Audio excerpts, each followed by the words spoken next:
அதாவது கழிவு மேலாண்மைன்னு ஒன்று நம்மகிட்ட இல்லை, அது சரியாக முறையாக இல்லை. குப்பையை எப்படி எரிவைக்கிறதுன்னு தெரியல. நீங்கள்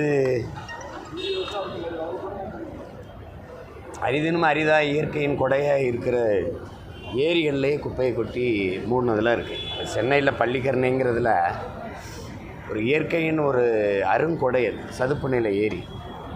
அதில் குப்பையை கொட்டி வெறும் பிளாஸ்டிக் கழிவுகளை கொட்டி மூடிட்டாங்க. அதே மாதிரி தான் இங்கே எல்லா இடமும் குப்பை மேடம் ஆகிட்டு இருக்குது. நாடுன்னு சொல்கிறத விட உங்களுக்கு குப்பைகள்கிட்ட அதிகாரத்தை கொடுத்தீங்கன்னா நாடு குப்பை மேடம் தான். அதை எப்படி சரி செய்யறதில்ல. மக்களின் வாழ்விடங்களில் கொண்டு குப்பையை கொட்டி மூடிக்கிட்டே இருந்தால் இப்போ எப்படி என்ன ஒரு பெரிய மலை அளவுக்கு குப்பை மேடுகள், குப்பை மலை உயர்ந்திருக்கிறத நீங்கள் பார்க்கலாம். சாலையில் பயணிச்சே போனீங்கன்னா மலை உயரத்துக்கு பிளாஸ்டிக் நெகிழி குப்பைகளை நீங்கள் பார்க்கலாம். இந்த டெட் எக்ஸாமில் உச்சநீதிமன்ற தீர்ப்பு கொடுத்தது எப்படி பார்க்குறீங்க? என்ன சொல்லுது? பல லட்சம் ஆசிரியர்களோட என்ன சொல்லுது? இல்லை, அந்த ஆசிரியர்கள் மறுபடியும் எக்ஸாம் எழுதணும். 5 வருஷத்துக்கு முன்னாடி இருக்கிறவங்க எழுத வேண்டாம் அப்படின்னா பழைய ஆசிரியர்களாக கண்டிப்பாக டெட் எக்ஸாம் எழுதணும், தகுதி தேர்வு எழுதணும். இப்போ இதில் நீங்கள் இந்த நாட்டை ரொம்ப இந்த நாட்டின் நிர்வாகத்தை கூர்ந்து கவனிக்கணும். நீண்ட காலமாக எது ஒன்றுமே நீதிமன்றத்தின் மூலமாக கொண்டு வர்றது, செயல்படுத்துறது அப்படிங்கிறது இந்த அதிகாரங்கள் முடிவு பண்ணிட்டு.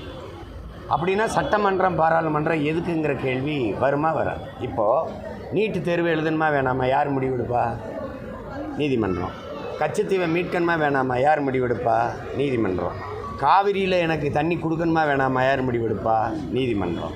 முல்லை பெரியாற்று அணையை கட்டணுமா வேணாமா, யார் முடிவெடுப்பா? நீதிமன்றம்.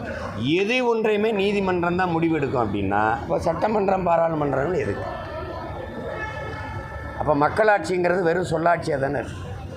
இங்கே எங்கே இருக்குது ஜனத்தின் நாயகம், ஜனநாயகம் எங்கே இருக்குது? அப்போ நேரடியாக இப்போ இந்த நாட்டின் முழு அதிகாரம் யார்கிட்ட இருக்குது? எது ஒன்றையும் சட்டத்தின் மூலமாக, நீதிமன்றத்தின் மூலமாக சொல்ல வச்சிருது. எல்லாத்துக்கும் தேர்வு எழுத சொல்கிறவர்கள், மருத்துவர்களுக்கு, நீதிபதிகளுக்கு, வழக்கறிஞர்களுக்கு, ஐஏஎஸ் ஐபிஎஸ்க்கு எல்லாத்துக்கும் தேர்வு எழுத சொல்கிறாங்கல்ல. இந்த அமைச்சர் பெருமக்கள், பிரதமர், உள்துறை அமைச்சர், முதலமைச்சர் இவங்கெல்லாம் எந்த தேர்வு எழுதுறது இல்லையே. அது எப்படி? மருத்துவத்தில் தகுதியான மாணவன் வரணும், எல்லாத்துக்கும் தகுதியான மாணவன் வரணும்.